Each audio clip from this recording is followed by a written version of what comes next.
সাইদুল ইসলাম ভাই। তো সম্মানিত ভাইরা, আমরা মহান মাবুদের দরবারে লাখো কোটি শুকরগুজার হচ্ছি যে আল্লাহ রাব্বুল আলামিন পবিত্র আশার সালাতের পরেই দুনিয়ার মধ্যে সবথেকে ভালো জায়গা আল্লাহর ঘর মসজিদের সামনে কোরআন এবং হাদিসের মাহফিলে আসার, বসার, আলোচনা করার আর শোনার সুযোগ করে দিলেন। যে আল্লাহ পাক মেহেরবানি করে আমাদেরকে সুযোগ করে দিলেন, সে আল্লাহ পাকের আলিশান দরবারে আল্লাহর শেখানো ভাষায় অন্তরের অন্তঃস্থল থেকে কালিমাত শুকর আদায় করছি। সকলে পড়ছি আলহামদুলিল্লাহ। আর একটু আওয়াজ দিয়ে সকলে পড়েন আলহামদুলিল্লাহ। আল্লাহ পাকের শুকর আমরা আদায় করে নিলাম। আল্লাহর শুকর আদায় করার পর যার উপরে দুরূদ পাঠ করতে হয় তিনি হচ্ছেন এই পৃথিবীর ইতিহাসের সবচেয়ে বিস্ময়কর ব্যক্তিত্ব, সর্বকালের সর্বযুগের সর্বশ্রেষ্ঠ মহামানব, আপনার আমার নবী, বিশ্ব নবী জনাব মুহাম্মদ রাসূলুল্লাহ সাল্লাল্লাহু আলাইহি ওয়াসাল্লাম। আল্লাহ রাব্বুল আলামিন যার মর্যাদার দিগন্তকে শুধু বুলন্দ করেছেন, প্রসারিত করেছেন। বিশ্বনবী মুহাম্মদ আরবি সাল্লাল্লাহু আলাইহি ওয়াসাল্লাম নবীজি আমাদের থেকে অনেক অনেক দূরে মদিনা মুনাওয়ারায় মসজিদ নববীর পাশে গম্বুজে খাদরার নিচে আল্লাহর নবী শুয়ে আছেন। আল্লাহ তাআলা আমাদের এই মাহফিলের পক্ষ থেকে ভক্তি ভরা, শ্রদ্ধা ভরা দুরূদ ও সালাম যেন তার হাবিবের কদম মোবারকে পৌঁছিয়ে দেন। সকলে পড়ে সাল্লাল্লাহু আলাইহি ওয়াসাল্লাম। সম্মানিত হাজিরিন, আপনারা দীর্ঘক্ষণ থেকে মুআজ্জাজ উলামায়ে কেরামদের জবান থেকে কোরআন এবং হাদিসের কথাগুলো শুনে আসছেন। আপনাদের এই উপস্থিতি প্রমাণ করছে আপনারা আল্লাহর দ্বীনকে ভালোবাসেন, আপনারা কোরআন এবং হাদিসকে ভালোবাসেন, আলেম উলামাদেরকে মহব্বত করেন। আপনাদের এই উপস্থিতি আল্লাহ রাব্বুল আলামিন যেন কবুল করেন। কিয়ামতের দিন আল্লাহ তাআলা এই মাহফিল আমাদের সকলের জন্য নাজাতের ওসিলা বানিয়ে দিন। সবাই বলে আমিন। এই মাহফিল অত্যন্ত গুরুত্বপূর্ণ একটা মাহফিল। এখানে আপনি যতক্ষণ বসে থাকবেন আল্লাহর রহমতের ভিতরে বসে থাকবেন। কারণ দ্বীন শিখার জন্য, কোরআন এবং হাদিসের কথাগুলো শোনার জন্য যেই ব্যক্তি রাতের অন্ধকারে বাড়ি থেকে বের হয়ে যায়, আল্লাহ রাব্বুল আলামিনের হাবিব বলেন রহমতের ফেরেশতারা তাদের পায়ের তলায় নূরের ডানা বিছায় দেয়। সুবহানাল্লাহ বলেন। শুধু তাই নয়, জলের স্থলে বিচরণশীল যত প্রাণী আছে সকলে আপনাদের জন্য দোয়া করে যে আল্লাহ তাআলা এই ঈসা কলস জামে মসজিদের সামনে, মসজিদ প্রাঙ্গণে বসে তোমার যে সমস্ত বান্দাগুলো কোরআন এবং হাদিসের কথাগুলো শুনতেছে, আল্লাহ তুমি তাদের সকলের জীবনের সমস্ত গুনাহ খাতা মাফ করে দাও। আল্লাহ যেন কবুল করেন, বলে আমিন। সম্মানিত ভাইরা, আপনারা শুনেছেন ইতিপূর্বে কর্তৃপক্ষের পক্ষ থেকে আমাকে একটা নির্ধারিত বিষয় দেওয়া হয়েছে, সেই বিষয়ের উপরে আমাকে কথা বলতে হবে। আল্লাহ রাব্বুল আলামিন যেন তৌফিক দান করেন। শুরুতেই আল্লাহ পাকের কাছে তৌফিক চাই নিচ্ছি। ওমা তৌফিকি ইল্লা বিল্লাহ আলাইহি তাওয়াক্কালতু ওয়া ইলাইহি উনীব। আমি ভূমিকায় সময় না কাটে সরাসরি আপনাদের নিয়ে আমার নির্ধারিত বিষয়ের আলোচনার ভিতরে প্রবেশ করতে চাই। পবিত্র কোরআনে কারীমের সূরা মুলক থেকে দ্বিতীয় আয়াতে কারিমা আপনাদের সামনে তিলাওয়াত করেছি। আপনারা যারা পারেন সকলে আমার সঙ্গে একবার তিলাওয়াত করেন। আউযু বিল্লাহি মিনাশ শাইতানির রাজীম। الذي خلق الموت والحياة ليبلوكم أيكم أحسن عملا. سبحان الله. আল্লাহ রাব্বুল আলামিন সমস্ত মানব জাতির উদ্দেশ্যে এই কোরআনে আযীম নাযিল করলেন। কোরআন নাযিল করে কোরআনের মালিক জানাইয়া দিলেন যে সমস্ত মানব জাতির জন্য এই কোরআনে কারীমকে আমি হেদায়েতের বাহন বানিয়ে দিয়েছি।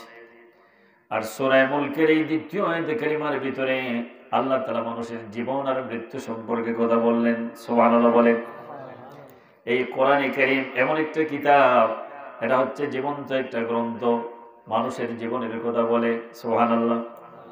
এই পৃথিবীতে মানবতার জীবনে এমন কোনো কাজ নাই, এই সপ্ত আকাশ মণ্ডলী আর জমিনের ভিতরে, সমুদ্র মহাসমুদ্রের ভিতরে যা কিছু আছে সব কিছু আল্লাহর কোরআনের ভিতরে আল্লাহ রাব্বুল আলামিন আলোচনা করেছেন। সূরা মুলকের দ্বিতীয় আয়াতে কারিমার ভিতরে আল্লাহ তাআলা বলেন, আমি জীবন আর মৃত্যু সৃষ্টি করেছি, এই পৃথিবীতে যার জন্ম আছে তার মৃত্যু আছে। ঠিক কিনা বলেন? শুধু মানুষ নয়, যার প্রাণ আছে জন্মিলে মরিতে হবে, অমরকে কোথায় কবে? এই পৃথিবীতে অমর হয়ে কেউ থাকতে পারে না। সুতরাং আপনাকে আমাকে আমাদের সবাইকে মৃত্যুর স্বাদ গ্রহণ করতে হবে। আল্লাহ রাব্বুল আলামিন বলেন, আমি জীবন আর মৃত্যু সৃষ্টি করেছি এজন্য যাতে করে আমি পরীক্ষা নিতে পারি তোমাদের কাছ থেকে, মানব জাতির কাছ থেকে আমি পরীক্ষা নিতে পারি কর্মক্ষেত্রে এই পৃথিবীতে কে সফলতা অর্জন করে। আল্লাহ পাক বলেন, এই পৃথিবীতে তোমরা ছিলে না, তোমরা ছিলে আলমে আরওয়াহের মধ্যে, সেখান থেকে আমি আল্লাহ তাআলা দুনিয়ায় পাঠিয়েছি, মায়ের রেহেমের মধ্য দিয়ে দুনিয়ায় পাঠালাম। আর জীবন দেওয়ার সঙ্গে সঙ্গে তোমার মৃত্যু নির্ধারণ করে দিয়েছি, পৃথিবীতে গিয়ে বাঁচবা কতদিন, আর সেই দুনিয়ায় কিভাবে থাকতে হবে আল্লাহ রাব্বুল আলামিনের হুকুম আর নবীজির মহাপবিত্র আদর্শের অনুকরণে জীবনটা কাটায় দিতে হবে। এই বিষয়ের পরীক্ষা নেওয়ার জন্য আল্লাহ রাব্বুল আলামিন আমাদের জীবন আর মৃত্যু সৃষ্টি করেছেন। জোরে বলেন সুবহানাল্লাহ। জীবন আর মৃত্যু সৃষ্টি করেছেন কেবলমাত্র আমাদের পরীক্ষা নেওয়ার জন্য। নবীজির একজন সাহাবী আল্লাহর হাবিবের দরবারে আরজ করে নিয়ে, রাসূলুল্লাহ ইয়া হাবিবাল্লাহ, হযরত আব্দুল্লাহ ইবনে ওমর রাদিয়াল্লাহু তাআলা আনহুমা জিজ্ঞেস করেন, ওগো নবীজি, আমি জানতে চাই এই দুনিয়ায় কোন মানুষটা সবচেয়ে বুদ্ধিমান মানুষ, এই দুনিয়ায় সবচেয়ে সচেতন মানুষকে, তার পরিচয়টা আমি জানতে চাই। আল্লাহর নবী জবাব দিলেন, এই দুনিয়ায় যে মানুষটা বেশি বেশি করে মৃত্যুর কথা স্মরণ করে আর মৃত্যুর জন্য প্রস্তুতি গ্রহণ করে, ওই মানুষটা হলো সবচেয়ে বেশি সচেতন মানুষ, সবচেয়ে বুদ্ধিমান মানুষ। সুবহানাল্লাহ। যারা মৃত্যুর কথা স্মরণ করে, কারণ মৃত্যুর কথা আপনি যখন স্মরণ করবেন তখন আপনার ঈমান বৃদ্ধি পায়। সুবহানাল্লাহ। কাফা বিল মাউতি ওয়াইজান, মৃত্যু হচ্ছে মানুষের জন্য সবচেয়ে উত্তম উপদেশ।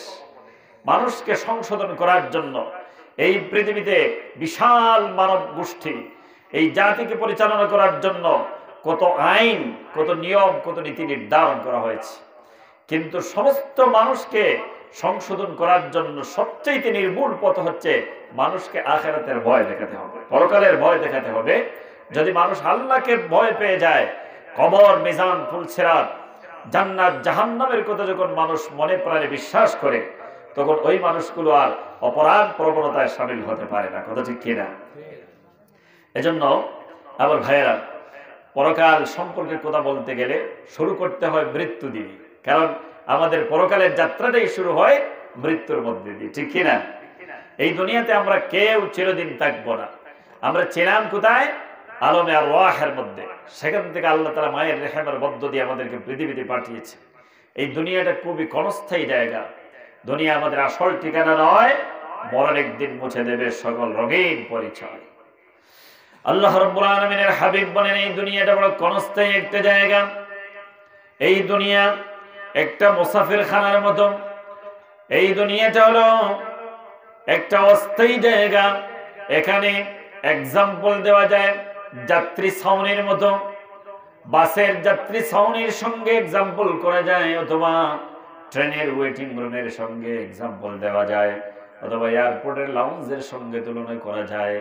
আপনি যখন ঢাকা যাওয়ার জন্য আপনি যখন সিলেট গেলেন, সিলেট থেকে এখানে আপনি কাউন্টারের ভিতরে বসে থাকলেন, যখন আপনি গাড়ির টিকিটটা কাটলেন, মনে করেন আপনি কোনো একটা গাড়িতে ঢাকা যাবেন, যেমন আপনার গ্রিন লাইনে আপনি ঢাকা যাবেন, সেখানে বসে গ্রিন লাইনের কাউন্টারে আপনি টিকিট হাতে নিয়ে বসে বসে অপেক্ষা করছেন। যখন গাড়িটা ছাড়ার সময় হয়ে যায়, গাড়িটা যখন সামনে এসে যাবে, তখন কি আপনি ওই গ্রিন লাইনের ওয়েটিং রুমে বসে থাকবেন নাকি আপনি গাড়িতে আরোহণ করবেন? নিশ্চয়ই গাড়িতে আরোহণ করবেন, ঠিক কিনা? কারণ আপনার গন্তব্যস্থান হচ্ছে ঢাকা। আপনি পারাবতের টিকিট করেছেন, সিলেট থেকে ঢাকা যাবেন, অথবা আপনি এয়ারপোর্টের লাউঞ্জের ভিতরে বসে আছেন, হাতে আপনার টিকিট, বিমানের টিকিট, পাসপোর্ট, ইমিগ্রেশন হয়ে গেছে, আপনি অপেক্ষা করছেন। বাংলাদেশ এয়ারলাইন্স চলে আসলো, ইমারত এয়ারলাইন্স চলে আসলো, আল ইত্তেহাদ চলে আসলো। আপনি এয়ারপোর্টের লাউঞ্জের মহব্বতে এখানে কোনো বোকা মানুষ বসে থাকবে, নাকি প্লেন আসার সাথে সাথে প্লেনে উঠে যাবে? প্লেনই তো উঠে যাবে, ঠিক কিনা? কারণ তার গন্তব্যস্থান হচ্ছে আরব আমিরাত, সৌদি আরব, কানাডা, ইউরোপের বিভিন্ন দেশে, লন্ডন, আমেরিকা সফর করবে। সেখানে এয়ারপোর্টের লাউঞ্জের ভিতরে সে আর বসে থাকবে না। সুতরাং আল্লাহ রাব্বুল আলামিন এভাবে আমাদেরকে বোঝান, এই দুনিয়া তোমাদের আসল ঠিকানা নয়। তোমরা মায়ের রেহেমের মধ্যে নিয়ে আলমে আরওয়াহ থেকে আলমে দুনিয়ার মধ্যে এসেছো। এটা একটা লাউঞ্জের মতো, এয়ারপোর্টের লাউঞ্জে বসে যেভাবে যাত্রীরা অপেক্ষা করে, এই দুনিয়ায় আপনি বসে বসে অপেক্ষা করছেন। আর আল্লাহ রাব্বুল আলামিন কিছু টার্মস এন্ড কন্ডিশন দিয়েছেন, কিছু দায়িত্ব দিয়েছেন আপনার আমার উপরে। আল্লাহ পাক বলেন, দুনিয়ায় মানুষ পাঠিয়েছি, ওয়ামা খালাকাতুল জিন্না ওয়াল ইনসা ইল্লা লিয়াবুদুন। মানুষ এবং জিন্নাত জাতিকে আমি আল্লাহ তাআলা একমাত্র আমার গোলামের জন্য, আমার ইবাদতের জন্য সৃষ্টি করেছি। সুবহানাল্লাহ। আবার ভাইরা, ওই মানুষগুলো পৃথিবীতে বসে আছে, কিন্তু মৃত্যু নামক বাহন যখন আপনার সামনে হাজির হয়ে যাবে, মালাকুল মউত ফেরেশতা যখন আপনার সঙ্গে সাক্ষাৎ করবেন, আপনি ইচ্ছায় অথবা অনিচ্ছায় যে কোনো অবস্থায় মালাকুল মউত ফেরেশতার সঙ্গে, আল্লাহ রাব্বুল আলামিনের নির্দেশে মালাকুল মউত ফেরেশতার সঙ্গে হয়ে আপনার অনন্তকালের জীবন অজানা অচেনা এক গন্তব্যের দিকে, কবরের দিকে আপনাকে আমাকে রওনা হতে হয়। সুবহানাল্লাহ। এই কবরের জন্য যারা বেশি বেশি করে আমল করে, এই কবরের অন্ধকার কবরের মুক্তির জন্য যারা বেশি করে আমল করে, ওই মানুষগুলো হলো দুনিয়ার মধ্যে সবথেকে বুদ্ধিমান মানুষ, ওই মানুষগুলো হলো সবচেয়ে ভালো মানুষ। আল্লাহ রাব্বুল আলামিনের হাবিব বলেন, ও আমার উম্মতেরা, দুনিয়ার মহব্বতে পড়ে তোমরা আল্লাহ রাব্বুল আলামিনকে ভুলে যেও না। তোমাদের দুনিয়ার টার্গেট হচ্ছে, লাইফ অফ টার্গেট হচ্ছে আখিরাত। কারণ আখিরাতের জীবনে যারা সফলতা অর্জন করে তারাই হলো দুনিয়ার সবচেয়ে সফল মানুষ, ঠিক না? আপনাকে যদি প্রশ্ন করা হয় যে আপনি বলেন তো দেখি দুনিয়ার সবচেয়ে সফল মানুষ কে, তাহলে আমরা এক একজন এক এক ধরনের জবাব দেব। কেউ বলবো এই দুনিয়ায় যার সবচেয়ে বেশি সুন্দর বিল্ডিং আছে সে হচ্ছে দুনিয়ার সবচেয়ে সফল মানুষ। আবার কেউ বলবে যার ব্যাংক ব্যালেন্স বেশি আছে, কোটি কোটি টাকার মালিক, সে হচ্ছে দুনিয়ার মধ্যে সবচেয়ে সফল মানুষ। আবার কেউ বলবে না, যার শক্তি বেশি রয়েছে, গোষ্ঠীর মানুষ বেশি রয়েছে, জনবল রয়েছে, অর্থবল রয়েছে, প্রভাব প্রতিপত্তি রয়েছে, ওই মানুষ হলো দুনিয়ার মধ্যে সবচেয়ে সফল মানুষ। আসলে কথাটা কি তাই না? আল্লাহ রাব্বুল আলামিন দায়িত্বহীন ভাষায় বলেন, এই দুনিয়ায় সফল হয়েছে কেবলমাত্র এক শ্রেণীর মানুষ, তারা হচ্ছে মুমিন, ঈমানদারেরা। সুবহানাল্লাহ বলেন। আমার ভাইয়েরা, টাকা পয়সার ভিতরে যদি সফলতা থাকতো, শুধুমাত্র টাকা পয়সার ভিতরে যদি সফলতা থাকতো, তাহলে এই দুনিয়ায় সবচেয়ে সফল মানুষ হতো কারণ, ঠিক কিনা বলেন? এই কারণের কত সম্পদ ছিল, টাকা পয়সার পাহাড় গড়েছেন, সোনা চান্দির পাহাড় তৈরি করেছেন, কিন্তু ঈমান না থাকার কারণে কারণের শেষ রক্ষা হয় নাই। আল্লাহ রাব্বুল আলামিন দুনিয়াবাসীর সামনে দৃষ্টান্ত সেট করে রেখেছেন, কারণকে শক্ত মাটির মধ্যে তার সমস্ত সম্পদ সোনা চাঁদি সহ মাটির গভীরে প্রবেশ করাইয়া দুনিয়ার বাসীর কাছে দৃষ্টান্ত করে রেখে দিয়েছেন। জুড়ে বলেন নাউযুবিল্লাহ। এই দুনিয়ায় শুধু শক্তি দিয়ে পৃথিবী জয় করা যায় না। যার অর্থ সম্পদ রয়েছে, টাকা পয়সা রয়েছে, যার কণ্ঠের আওয়াজ শুনলে মানুষের কলিজা কেঁপে উঠত, এমনও মানুষ দুনিয়ায় ছিল। ফেরাউন আর নমরুদের কথা আপনারা শুনেছেন, তাদের কোনো কিছুর অভাব ছিল না, অস্ত্রের অভাব ছিল না, জনবলের অভাব ছিল না, কিন্তু এই মানুষগুলো তাদের শেষ রক্ষা করতে পারে নাই। দুনিয়া থেকে, তাদের ইতিহাস থেকে তাদের নাম মুছে গিয়েছে, কারণ ঈমান না থাকার কারণে এত কিছু থাকার পরেও সফলতা অর্জন করতে পারে নাই। ইতিহাস সাক্ষ্য বহন করে, আল্লাহর কোরআন সেই কথা বলে, এই দুনিয়ার অস্তিত্ব আল্লাহ রাব্বুল আলামিন টিকে রেখেছেন কেবলমাত্র মুমিনদের কারণে। মুমিনেরা যতক্ষণ দুনিয়ায় থাকবে, আল্লাহর নামের জিকির করবে, আল্লাহ রাব্বুল আলামিন এই দুনিয়ায় চন্দ্র সূর্য দিয়ে, অক্সিজেন দিয়ে, আলো বাতাস দিয়ে দুনিয়াটাকে সাজায় রাখবেন। সুবহানাল্লাহ। মহাপ্লাবন যখন হলো, নবী নূহ আলাইহিস সালাতু ওয়াস সালামের জামানায় হযরত নূহ আলাইহিস সালাম মানুষের কাছে তাওহীদের দাওয়াত দিলেন, আখিরাতের দাওয়াত দিলেন, রিসালাতের দাওয়াত দিলেন। হযরত নূহ আলাইহিস সালাম যখন গোটা মানব জাতির কাছে আল্লাহ রাব্বুল আলামিনের পক্ষ থেকে এই দাওয়াত পেশ করলেন। তখন 900 বছর দাওয়াত দেওয়ার পরে মাত্র 40 জন মানুষ ইসলাম কবুল করেছে, আর সবাই তাকে প্রত্যাখ্যান করেছে। নাউযুবিল্লাহ বলে, সবাই তাকে প্রত্যাখ্যান করলো। শুধু তাই নয়, তাদেরকে এমন ভাবে প্রহার করলো, নূহ আলাইহিস সালামকে দিনের বেলা তারা মারধর করত, রাতের অন্ধকারে পাহাড়ের পদদেশে নিয়ে রেখে আসতো। আল্লাহর নবী নূহ আলাইহিস সালাম সিজদায় পড়ে কাঁদতেন, আল্লাহ রাব্বুল আলামিনের দরবারে কান্নাকাটি করতেন। আল্লাহ তাআলা যখন তাকে সুস্থ করে দিতেন, আবার সকালবেলা ভোরবেলা মানুষের দুয়ারে দুয়ারে গিয়ে আল্লাহ রাব্বুল আলামিনের পক্ষ থেকে ইসলামের দাওয়াত দিতেন। সুবহানাল্লাহ। এভাবে 1-2 বছর নয়, 100-200 বছর নয়, দীর্ঘ 950 বছর দাওয়াত দিলেন। তারপরেও যখন তারা ঈমান আনলো না, বরং তার উপরে জুলুম নির্যাতন স্টিম রোলার চালাতে লাগলো, আল্লাহ রাব্বুল আলামিনের দরবারে নবী নূহ আলাইহিস সালাম বদদুয়া দিলেন ওই জাতির উপরে, ও কওমের বিরুদ্ধে নালিশ করে দিলেন যে আল্লাহ তাআলা, আমার কওমের লোকেরা, আমি তাদের কল্যাণকামী, ওরা তো বুঝতে পারলো না, আর আমার উপরে তো প্রহার করে জুলুম নির্যাতন করে, সুতরাং তোমার কাছে নালিশ করে দিলাম, এদেরকে তুমি ধ্বংস করে দাও। আল্লাহ রাব্বুল আলামিন নবীর দোয়া সঙ্গে সঙ্গে নবীর বদদুয়া মঞ্জুর করে নিলেন। বললেন, নূরে, তোমার দোয়া আমি মঞ্জুর করে নিয়েছি। যে সমস্ত মানুষগুলো ঈমান এনেছে, তোমার উপরে ঈমান এনেছে, আমি আল্লাহকে যারা বিশ্বাস করেছে, পরকালকে যারা বিশ্বাস করেছে, ওই মানুষগুলোকে বাঁচাবার জন্য তুমি একটা নৌকা বানাও, সুবহানাল্লাহ, একটা কিস্তি বানাও, যাতে করে 40 জন মুমিনকে সঙ্গে নিয়ে আর তুমি সেই নৌকায় আরোহণ করবা। আমি तमाम দুনিয়া পানির তলায় তলিয়ে দেব, একটা কাফের মুশরিক এই পৃথিবীতে বেঁচে থাকতে পারবে না। নাউযুবিল্লাহ বলেন। আমার ভাইরা, আল্লাহ রাব্বুল আলামিন যখন নির্দেশ করলেন, নূহ আলাইহিস সালাম তখন নৌকা বানালেন, কিস্তি বানালেন। নবী নূহ আলাইহিস সালাম বদদুয়া করে দিলেন, ওয়াকানা নূহুর রাব্বি লা তাযার আলাল আরদি মিনাল কাফিরিন দাইয়ারা, আল্লাহ তাআলা সমস্ত কাফিরগুলোকে তুমি মেরে দাও, সমস্ত কাফির মুশরিকগুলোকে ধ্বংস করে দাও, কারণ ইন্নাকা ইন তাযারহুম ইউদিল্লু ইবাদাক ওয়া লা ইয়ালিদু ইল্লা ফাজিরান কাফারা। নূহ আলাইহিস সালাম বললেন, আল্লাহ, আমি ওদের ব্যাপারে আশ্বস্ত হতে পারি নাই, আমি নিশ্চিত হয়েছি তাদের ঘর থেকে যত সন্তান সন্ততি জন্ম নেবে, তাদের আওলাদগুলো তোমার দ্বীনের নাফরমানি করবে, তোমার বান্দাদেরকে তারা কষ্ট দেবে, এই দুনিয়ায় তোমার বান্দাদের উপরে জুলুম নির্যাতন করবে, সুতরাং তাদের বংশশ্রদ্ধা ধ্বংস করে দাও, যাতে করে পরবর্তী প্রজন্ম এই পৃথিবীতে অস্তিত্ব টিকিয়ে রাখতে পারে না। আর আমাকে, আমার পিতামাতা সহ আমার সঙ্গী যারা আছে, আমার পরিবারের মানুষ যারা আমার উপরে ঈমান এনেছে, আমাদেরকে তুমি মাফ করে দাও। এভাবে হযরত নূহ আলাইহিস সালাম দোয়া করলেন। আল্লাহ রাব্বুল আলামিন বললেন, দোয়া মঞ্জুর হয়ে গেছে। আল্লাহ রাব্বুল আলামিনের নির্দেশে কিস্তি বানালেন, নৌকা বানালেন, জোড়ায় জোড়ায় প্রাণীদেরকে ওঠালেন। আল্লাহ পাক বললেন, 40 জন মুমিনকে ওঠাও, একটা কাফিরকে ওঠাতে পারবে না। এই 40 জন যাত্রী নিয়ে নূহ আলাইহিস সালাম যখন নৌকায় আরোহণ করলেন, আল্লাহ পাক বললেন, সমস্ত প্রাণীগুলো তুমি জোড়ায় জোড়া উঠাও, একটা গরু, একটা পুরুষ গরু, একটা গাভী, একটা ছাগল, একটা পুরুষ, একটা মহিলা, এইভাবে প্রত্যেকটা প্রাণী জোড়ায় জোড়ায় উঠালেন, কারণ পরবর্তী পৃথিবীতে আল্লাহ রাব্বুল আলামিন আবার প্রাণী দিবেন এই দুনিয়ায়।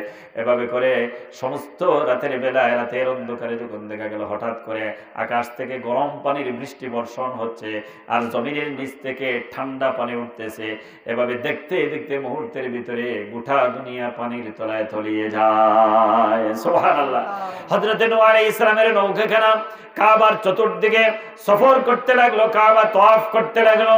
আল্লাহ রাব্বুল আলামিন বলেন, শেষ পর্যন্ত যদি পাড়ে গিয়ে আশ্রয় নিল, সমস্ত কাফের আর মুশরিকরা যখন এই দুনিয়া থেকে তাদের অস্তিত্ব নিয়ে চলে গেল, একটা কাফের মুশরিক দুনিয়ায় বেঁচে থাকতে পারে নাই। আল্লাহ পাক কেবলমাত্র 40 জন মুমিনদেরকে আবার দুনিয়ায় পুনর্জীবন দান করেছেন। সুবহানাল্লাহ। তাহলে আল্লাহর কোরআন বলে, এই দুনিয়ায় কেবলমাত্র আল্লাহ তাআলা দুনিয়াকে সুন্দর করে সাজায় রাখেন একমাত্র ঈমানদারদের জন্য, মুমিনদের কারণে।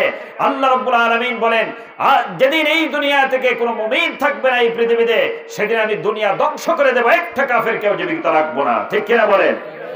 সুতরাং আজকে যারা ইসলামের বিরোধিতা করছে, এই দুনিয়ায় আল্লাহ রাব্বুল আলামিনের আলো বাতাস অক্সিজেন নিয়ে, আল্লাহর যে সূর্যের আলো নিয়ে তার জীবন রক্ষা করে, যারা আল্লাহকে অস্বীকার করে ইসলাম আর মুহাম্মদ রাসূলুল্লাহ সাল্লাল্লাহু আলাইহি সাল্লামকে নিয়ে যারা ব্যঙ্গ বিদ্রুপ করে, ওরা বুঝতে পারে নাই কেবলমাত্র এই মুমিনদের কারণেই তাদের জীবন বেঁচে রয়েছে। ঠিক কিনা বলেন?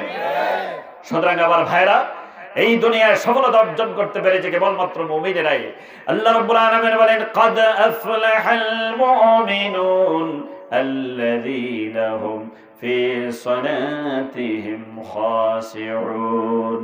আল্লাহ রাব্বুল আলামিন বলেন, অবশ্যই মুমিনেরা সফলতা অর্জন করতে পেরেছে, আর এই দুনিয়ায় একটা কাফির সফলতা লাভ করতে পারে নাই। মুমিনেরা দুনিয়াতেও সফলতা লাভ করেছে, আখিরাতেও সফলতা লাভ করবে। সুবহানাল্লাহ।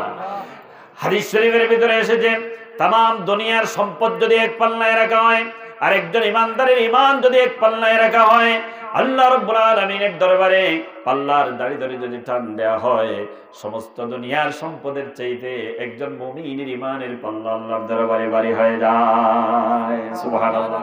একটু মহব্বতে জিকির করেন, লা ইলাহা ইল্লাল্লাহ, লা ইলাহা ইল্লাল্লাহ, লা ইলাহা ইল্লাল্লাহ, লা ইলাহা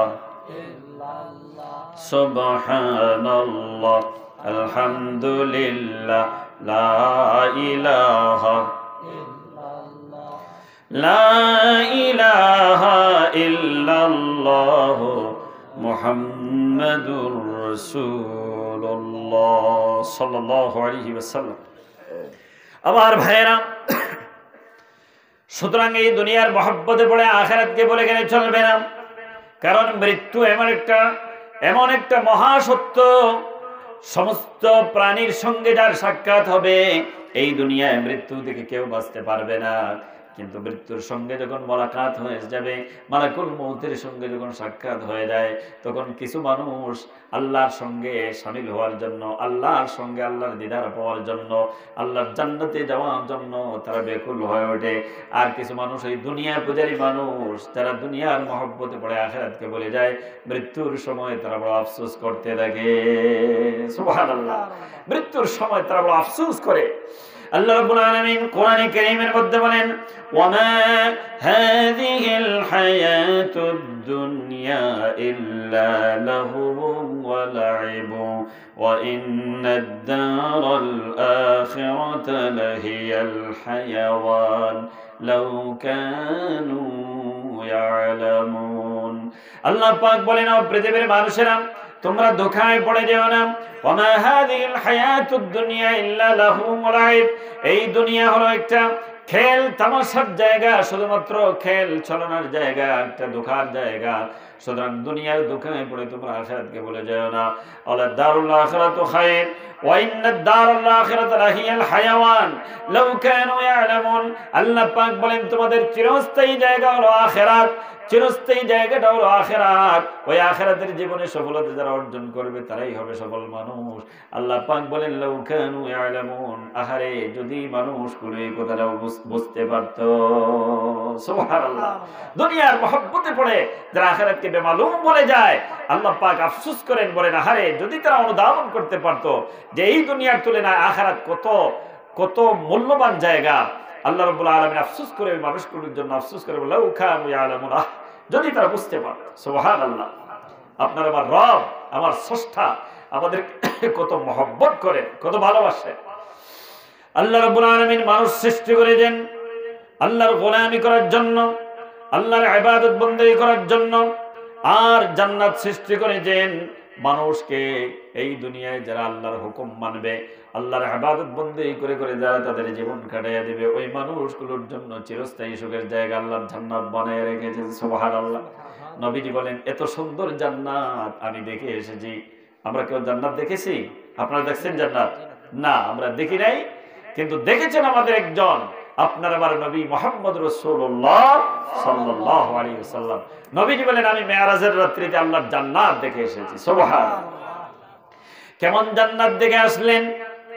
নবীজি বলেন, মা রাআইতু মিসলাল জান্নাতি না'মা তালিবুহা ওয়ালা রাআইতু মিসলান নারি না'মা খারিবুহা। আল্লাহ পাকের হাবিব বলেন যে আমার উম্মতেরা এত সুন্দর জান্নাত দেখেছে যে আমি, কিন্তু ওই জান্নাতে যারা যাবে তারা তো ঘুমন্ত অবস্থায় দুনিয়ায়। সুবহানাল্লাহ। যাদের জন্য জান্নাত আল্লাহ তাআলা বানায়াছেন তারা যেন ঘুমন্ত অবস্থায়, তারা দুনিয়ার মহব্বতে পড়ে দুনিয়ার খেল তামাশায় মজা রয়েছে, ওই জান্নাতের জন্য একটু আমল করা সেই অনুভূতিটুকু হারিয়ে ফেলেছে। সুবহানাল্লাহ। নবী আফসোস করেন, বলেন আমি এত সুন্দর জান্নাত দেখেছি, মা রাআইতু মিসলাল জান্নাহ, এই জান্নাতের মিসাল, জান্নাতের एग्जांपल আমি দুনিয়াতে কিছু দিয়ে তোমাদেরকে বোঝাতে পারবো না, এত সুন্দর করে আল্লাহ তাআলা জান্নাত বানায় রেখেছেন। সুবহানাল্লাহ। আমার ভাইরা, আল্লাহ রাব্বুল আলামিন জান্নাত বানালেন আর জিবরিল আমিনকে বললেন যে জিবরাইল, আমি আমার বান্দাগুলোর জন্য কেমন জান্নাত বানাইছি, তুমি একটু জান্নাতটা একটু ভিজিট করে আসো, একটু সফর করে আসো, দেখো তো জান্নাতটা কত সুন্দর করে বানাইছি। জিবরিল আমিন এত পাওয়ারফুল ফেরেশতা, আল্লাহ রাব্বুল আলামিন তাকে 600 নূরের ডানা দিয়ে সৃষ্টি করেছেন। সুবহানাল্লাহ। 600 নূরের ডানা দিয়ে সৃষ্টি করেছেন। মানে আকাশ থেকে সিদরাতুল মুনতাহা থেকে এই জমিনে আসতে 1 সেকেন্ডের চাইতেও কম সময় লাগতো। সুবহানাল্লাহ বলেন। এত দ্রুত গতি সম্পন্ন ফেরেশতা, আল্লাহ পাক সেই ফেরেশতাকে বলছেন তোমার 600 নূরের ডানার ভিতরে যতটুকু শক্তি আছে সমস্ত শক্তি দিয়ে, সমস্ত স্পিড দিয়ে আমার জান্নাতের ভিতরে বিচরণ করো, দেখো জান্নাতের এক প্রান্ত থেকে আরেক প্রান্ত খুঁজে পাও কিনা। আল্লাহু আকবার বলেন। আল্লাহ রাব্বুল আলামিন জিবরাইল আমিনকে পাঠালেন। জিবরাইল দৌড়াতে লাগলেন জান্নাতের ভিতরে, এক প্রান্ত থেকে আরেক প্রান্ত খুঁজে পাবেন। একটি দুটি বছর নয়, 1000 2000 বছর নয়, 600 নূরের ডানা ব্যবহার করে জিবরাইল আমিন 72,000 বছর আল্লাহর জান্নাতের ভিতরে দৌড়ালেন। আল্লাহ রাব্বুল আলামিনের দরবারে সারেন্ডার করে বলেন, আল্লাহ তোমার জাতের কসম করে বলি, কিয়ামত পর্যন্ত যদি এভাবে জান্নাতের ভিতরে দৌড়াই, আল্লাহ তোমার জান্নাতের কোনো কুল কিনারা খুঁজে পাবো না। সুবহানাল্লাহ। এজন্য আল্লাহ রাব্বুল আলামিন বলেন, ওয়াসারিউ ইলা মাগফিরাতিন মির রাব্বিকুম ওয়া জান্নাতিন আরদুহাস সামাওয়াতু ওয়াল আরদ। আল্লাহ পাক বলেন, আমার বান্দারা, ও ঈমানদারেরা, সারিউ ইলা মাগফিরাতিন মির রাব্বিকুম, তোমরা দৌড়াও তোমাদের রবের মাগফিরাতের জন্য। সুবহানাল্লাহ বলেন। তোমাদের রবের মাগফিরাতের দিকে তোমরা দৌড়াও, আর ওই জান্নাত পাওয়ার জন্য বেশি করে আমল করো। যেই জান্নাতের এক প্রান্ত হলো আকাশে, আরেক প্রান্ত জমিনে, অর্থাৎ জমিন থেকে আকাশ পর্যন্ত যতখানি জায়গা, আল্লাহ পাক বলেন আমি জান্নাতকে এত বড় করে সৃষ্টি করেছি। সুবহানাল্লাহ। আমার ভাইয়েরা, এখন আসুন আল্লাহ তাআলা এই एग्जांपल দিলেন, কারদিস সামাওয়াতি ওয়াল আরদ। জান্নাত হলো আকাশ থেকে জমিন পর্যন্ত যতটুকু জায়গা, ততটুকু জায়গার মতো এতটুকু স্পেস, এতটুকু বিশাল আমি জান্নাত বানাইছি। এবার আসুন দেই, আকাশ থেকে জমিন থেকে আকাশটা কত দূর। পৃথিবীর মহাশূন্য বিজ্ঞানীরা গবেষণা করে, নাসা বিজ্ঞানীরা গবেষণা করে, যুগ যুগ ধরে শতাব্দীর পর শতাব্দী গবেষণা করে মানুষ এই পৃথিবী থেকে, এই জমিন থেকে কেবল চাঁদের দেশে গিয়েছে, মঙ্গল গ্রহের সচিত্র প্রতিবেদন দুনিয়াবাসীর কাছে উপহার দিয়েছে, কিন্তু আকাশ কোথায় আছে? বিজ্ঞানীরা শত সহস্র বছর গবেষণা করেও আকাশ কোথায় আছে এখনো খুঁজে পায় না। আজকের পৃথিবীর বিজ্ঞানীরা বলতেছে 1 যুগ নয়, 2 যুগ নয়, 1 শতাব্দী নয়, 2 শতাব্দী নয়, বরং কিয়ামত পর্যন্ত যদি আমরা খুঁজে বেড়াই, আল্লাহ তাআলা আকাশ কোথায় রেখেছেন খুঁজে পাবো না। সুবহানাল্লাহ। তারপরে আল্লাহ তাআলা চোখে আঙ্গুল দিয়ে দেখালেন যে পৃথিবীর মহাশূন্য বিজ্ঞানীরা, তোমরা খুঁজে দেখো, কিয়ামত পর্যন্ত যেভাবে খুঁজে খুঁজে তোমরা আমার আকাশ খুঁজে পাবে না, এভাবে জান্নাতের ভিতরে প্রবেশ করে কেউ যদি জান্নাতের সীমানা দেখতে চায়, আমি আল্লাহ তাআলা তো বিশাল জান্নাত বানিয়েছি আমার বান্দাদের জন্য, সেই জান্নাত খুঁজে পাবে না, জান্নাতের কিনারা পাবে না। সুবহানাল্লাহ। এই জান্নাতে আমরা যেতে চাই। আপনারা কারা কারা আল্লাহর জান্নাতে যেতে হাত ছুলে একবার আল্লাহকে দেখান। আলহামদুলিল্লাহ। নারে তাকবীর। আল্লাহ তাআলা তোমার বান্দাদেরকে জান্নাতের জন্য আমল করার তৌফিক দান করো। সবাই বলে আমিন। হাত নামান, একটু মহব্বতে জিকির করেন, লা ইলাহা ইল্লাল্লাহ, লা ইলাহা ইল্লাল্লাহ, জোরে জোরে লা ইলাহা ইল্লাল্লাহ, পিছনের বাইরে একটা সামনে আসেন, আর পিছনের ভাইদেরকে যারা দাঁড়িয়ে আছেন তাদেরকে বসার সুযোগ করে দেন। লা ইলাহা, জোরে জোরে লা ইলাহা, লা ইলাহা সুবহানাল্লাহ, লা ইলাহা সুবহানাল্লাহ,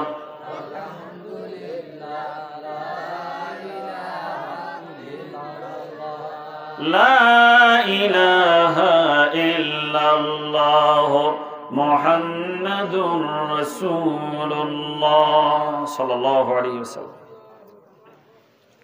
আবার ভাইরা, ওই জান্নাতে যাওয়ার জন্য রাসূলুল্লাহ বলেন যারা জান্নাতে যাবে তারা তো ঘুমিয়ে আছে। আচ্ছা বলেন তো, ঘুমায় থাকলে কি জান্নাত পাওয়া যায়? ফজরের নামাজ না পড়লে জান্নাত পাওয়া যাবে? সারা রাত ওয়াজ শুনতে শুনতে বাড়ি চলে গেলে রাত 12টা বাজে